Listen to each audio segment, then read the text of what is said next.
No, let's go to the devil. The devil. Devil. Spell lived backwards. No, but you haven't read Sleeping with the Devil yet. So All I'm going right. to expose you to... I'm good.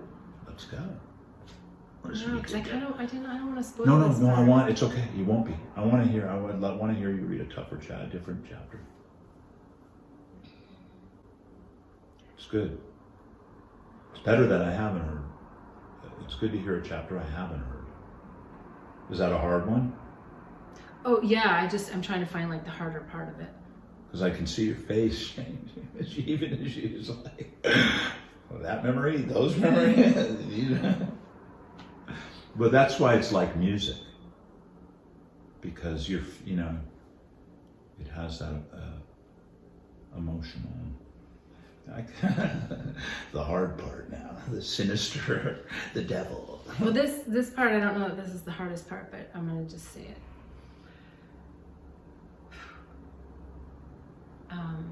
Chapter 20, I don't know what chapter it is, Sleeping with the Devil. Okay, so let's hear it. Klaus insisted we meet with his accountant to discuss the numbers. The three of us sat in the accountant's boardroom. So I want you to self-correct. So if you're in the studio, imagine you're in the studio and you didn't say boardroom right, take it back to the sentence that led up to that. Now, the three of us sat in the accountant's boardroom where he presented the company's value, and it still made absolutely no sense to me. When I questioned the accountant, he often didn't have an answer, and most of the time, Klaus interjected with a response. I couldn't see how the story fit together. As we left the accountant's office, Klaus grew increasingly angry because I did not agree with his demands. Appalled that he thought there was anything reasonable about what he was asking me to do, I was shocked and disturbed that the man I loved would be talking to me like this. I was willing to put in the sweat equity and build, but I was not willing to dump my nest egg of hard-earned savings. Later that day, Klaus took me to a dark, dingy bar near our home. He ordered us drinks and went on to say I was a greedy bitch, which shook me to my core. I had no idea where all of this was coming from. I wasn't in this relationship because of money, but it became apparent that he was. I was devastated and felt vulnerable. The floor was falling out from underneath me. The floor was falling out from underneath me. My inner dialogue was loud, and I questioned myself, and I wondered what I'd missed as I sat there feeling my body start to go numb. Had I misled him in any way about my skepticism in investing? I didn't think so, and now his behavior seemed bizarre. That night, I started to come out of the love fog, but as soon as I did, Klaus turned around and became intimate with me, pulling me back into the magic of how we became connected in the first place. So when you make a mistake, self-correct and go back and do the line again. But as soon as I did, Klaus turned around and became intimate with me, pulling me back into the magic of how we became... As soon as I did, Klaus turned around and became intimate with me, pulling me back into the magic of how we became connected in the first place. He grabbed me, made me laugh about something, and affectionately started kissing me and holding me close. This shifted the mood, making me think I was taking this all too seriously. One minute, I was sexually and intimately connected, and the next, my fear was rising regarding the situation. I was usually full of ideas and solutions, but now I felt scrambled. Nothing was clear or logical, and it felt odd to be able to see. Nothing was clear or logical, and it felt odd not to be able to see a way out. It sounds crazy, but I was in love with this man, had left my life behind, and wanted to see if the relationship could be fixed. Maybe we needed to work through things. Perhaps I had misunderstood, although I knew I hadn't. The writing was on the wall. I just didn't want to see it. A few nights later... Been there, done that. A few nights later, we were out to dinner with Peter at a nice hotel on the beach. Like all of a sudden, like yes, go ahead. You're doing so good. I mean, see, because So now if I get emotional, then what do I do? but I'm engaged and I'm engrossed. It's good. It's very good. That means that that's it. That's okay. You can shake it off in the studio. But that's what you need to convey. You want to tap back to, as you don't want to, you're not going to open up a scar or pour salt in a wound. Your story is like, it really is an everyman story. It is. It is. That's why. Not everybody sleeps with a narcissistic sociopath, but a lot of us do. I can really relate to that. Okay. I'm just the addictive component. And this isn't even a tough part. This is, so I'm not sure, but let's go with it. No, you're doing good. So yeah. Catch your breath. You might want to also at times. I've noticed when you sit, I don't ever cross my legs when I read. It may be natural for you to do that. I don't know. But it opens you up. Okay.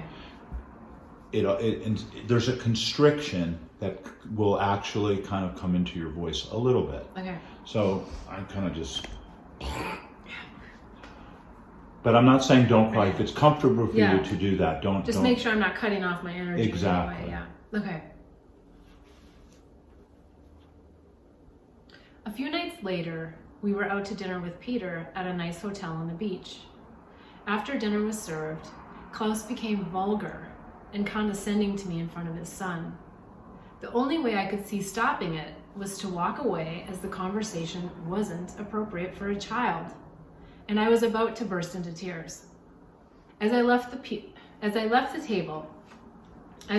table, Peter came crying after me, saying, "Please don't leave me with him."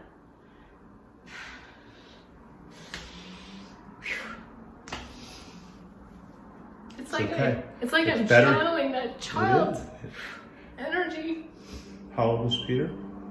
9. So my grandson's 8. Baby, yeah, it's real. It's okay. Probably because it's one of the questions that I get a lot is, what happened to the child? And I don't know. I don't know what happened to his son. Question mark. Wow.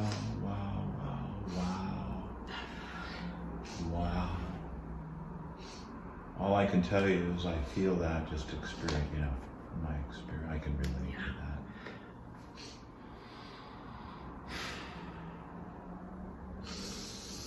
that. How do I clear my nostrils so that I don't sound like I'm crying when I'm reading? For real. You'll have tissue in the studio.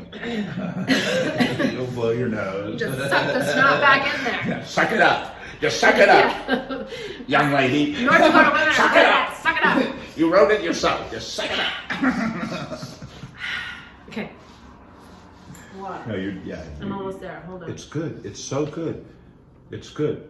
You needed to have this, actually, because it's going to really help you through the whole book reading process. You're tapping in. As I left the table, Peter came crying after me, saying, "Please don't leave me with him." The plea came from this young boy. The plea coming from this young boy was full of terror and fear, making it obvious there was a history behind it. I was sufficiently scared. Too much was wrong with the situation. I was sufficiently scared. This Too is much. so punch it a little bit without punching it. I like this backing off, but these words are so. I was sufficiently scared. Too much was wrong with the situation. I felt as though I couldn't leave, having nowhere to go or any way to get there if I did. As we walked back to the table in hand, Go back to too much was wrong with this situation. Too much was wrong with this situation. Too much was wrong with this situation. I felt as though I couldn't leave, having nowhere to go or any way to get there if I did. As we walked back to the table hand in hand, it became obvious that I had to do something. but I had no idea what or how. I was at Klaus's mercy. I'd left my job. So go back to, I had to do something, the sentence before that. Da-da-da-da-da-da-da. I had to do something. There's some urgency there. I had to do something. So convey it. Mm-hmm. That's a very urgent turning point. This is a critical turning point. Okay. Mm-hmm. As we walked back to the table, hand in hand, it became obvious that I had to do something. Mm-hmm. But I had no idea what or how. I was at Klaus's mercy. I'd left my job and home and was in India without another soul to help me. What was I to do? Whom could I call? I couldn't possibly abandon Peter. I adored him and felt an obligation to him. Bewildered about how Klaus had a grip on me. Bewildered about how Klaus had a grip on me that made me incapable of getting out. I struggled to think clearly. It wasn't a love goggles issue. Something much stronger was at play that I'd never experienced before. So good. Never experienced. Now you're in that flow. You're in the zone. Yeah, because I'm crying. Well, sorry. By now, 2 months had gone by, and I felt increasingly disoriented and helpless as my life was crumbling more each day, despite my optimistic delusion that the situation could shift. After devastating incidents or erratic behavior, there'd be lovely moments when the three of us would have fun together. Sunday brunch at one of our favorite hotels was something we all looked forward to. The array of fantastic food was superb, and we'd have fun trying new Indian dishes as well as traditional Western foods. One day, a lovely Indian couple and their daughter, who attended the school, dined with us. I enjoyed getting to know local parents and learning more about their culture. There it is. That. We had so much fun and great conversations, facilitating the fairy tale aspect of our life. On our drive home, the incident with the motorbike and tuk-tuk took place. Peter was sitting in the back seat, and we were all quietly riding along through the bustling streets containing hundreds of people and cars, along with chickens, cows, and dogs randomly crossing the road. There were several lanes of traffic, and we were at high. There were several lanes of traffic, and we were in the high-speed lane on the far right. In India, they drive on the left side. I was looking straight ahead when I noticed that Klaus had an intensity about him that was concerning. He was skilled with this trick. He was skilled with this kind of traffic. Go back to, he had a kind of intensity. I want to hear the intensity. I was looking straight ahead when I noticed that Klaus had an intensity about him that was concerning. You see how whenever there's these adjective thought, like an intensity about him, that was concern. You know, it's that concern, intensity. Okay.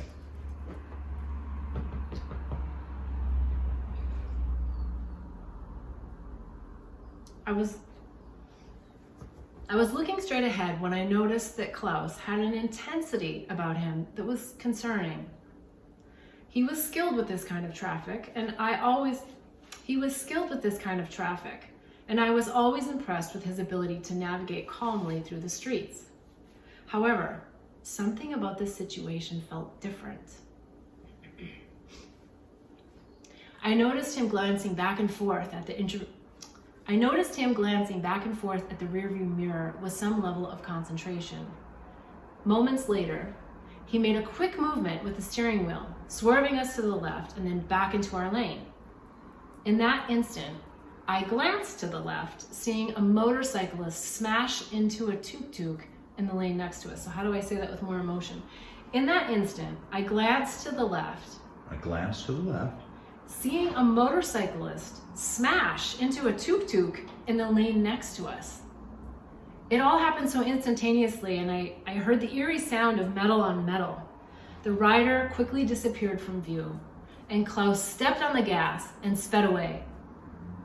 Going from being a happy family to witnessing death and destruction minutes later shook me up. My body went numb, and my attention returned to Klaus's swift swerve as I sped. Swift swerve. There you go. My body went numb, and my attention returned to Klaus's swift swerve to the left. Wow. Although I wanted to give him the benefit of the doubt, my mind focused on his body language and emotionless face. So important that you go back again and give that same storytelling. Although I wanted to give him the benefit of the doubt, my mind focused on his body language and emotionless face. A sinking feeling emerged.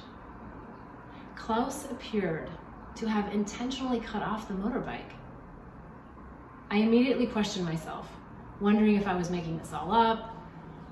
When Peter screamed from the back seat, "Dad, did you do that on purpose?" The car fell silent. The fact that Peter had just stated my thoughts out loud spoke volumes and confirmed that we'd both witnessed the same horror. I'm sure Peter had seen his dad do many things over the years, and this was one more to add to that list. Wow.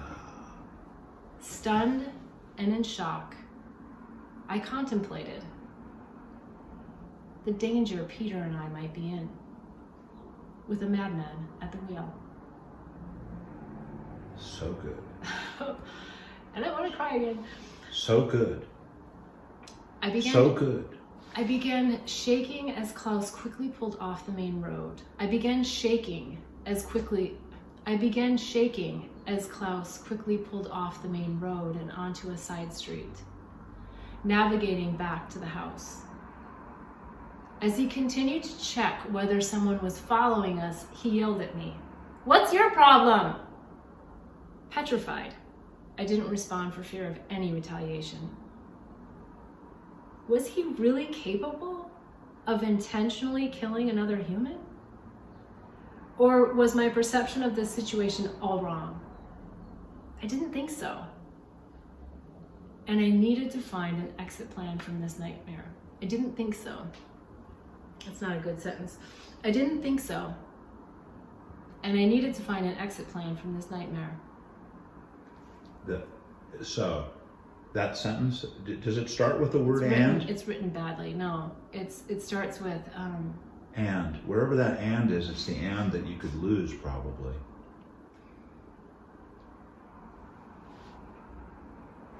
But that's just editorial. Yeah. It starts with, I didn't think so. I didn't think so. And I needed to find an exit plan from the nightmare. I didn't think so. And I needed to find an exit plan from this nightmare. It's actually, but I needed to. But I needed. It really is. Yeah, it is. Or I should have said, I didn't think so, but now I knew I needed to find an exit plan.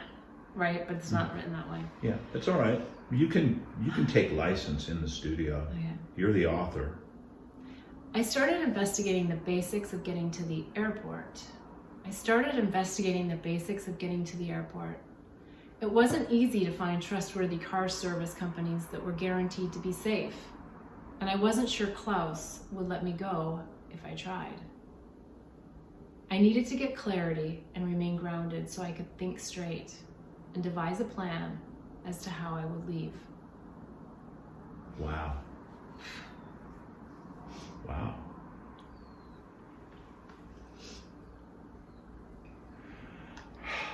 When was the last time you read this? I haven't read it for a while, actually. Yeah.